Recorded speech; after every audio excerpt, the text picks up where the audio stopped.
జాగ్రత్తగా మనం పరిశీలిస్తే, మనము సైకిల్ నేర్చుకున్న కొత్తలో ఆ సైకిల్ నిలబెట్టలేం. 2 కాళ్ళతో తొక్కినప్పటికీ కూడా ఆ సైకిల్ నిలబెట్టలేం, ఎటో ఒకటి పడిపోతూ ఉంటుంది. కానీ ఆ బ్యాలెన్సింగ్ తెలిసినప్పుడు జాగ్రత్తగా అది తొక్కగా నేర్చుకోగా ఏమవుతుంది, స్టార్టింగ్ లో ఎన్నోసార్లు పడిపోతేనే తప్ప మనకి ఎలా నిలబడాలో, ఆ హ్యాండిల్ ఎలా నిలబెట్టుకోవాలో కదా, పడిపోతేనే కానీ తెలియదు. దేవుని స్తోత్రం. శ్రమలు అనుభవిస్తేనే కానీ తెలియదు, దెబ్బలు పడితేనే కానీ తెలియదు, ఆ శ్రమల గుండా వెళ్తేనే కానీ తెలియదు. దేవుడు అందుకు ఏం చేస్తాడు, ఆ సమయంలో కొంచెం విడిచిపెడతాడు. నా కుమార్తె బలపడాలి, నా కుమార్తె తన కాళ్ళ మీద తను నిలబడాలి, తన ఆలోచన బలపడాలని ఏం చేస్తూ ఉంటాడంటే కొన్ని శ్రమల్ని అనుమతిస్తాడు. ఊరికి అనుమతించడం, మనం బలపరచడానికి.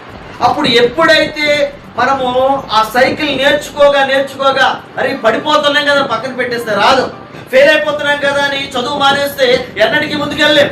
ఏదైనా సరే వాటమి అనేది మన జీవితంలో గుణపాఠం నేర్పిస్తుంది.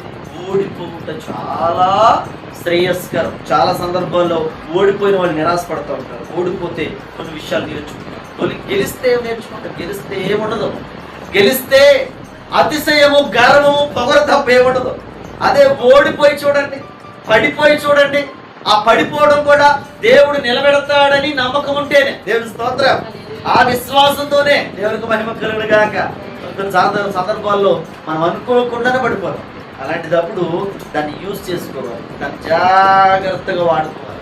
ఎందుకు పడిపోయాం, ఎందుకు దేవుడు అనుమతించాడు, ఇది నా కొరకే, నేను నిలబడ్డానికి.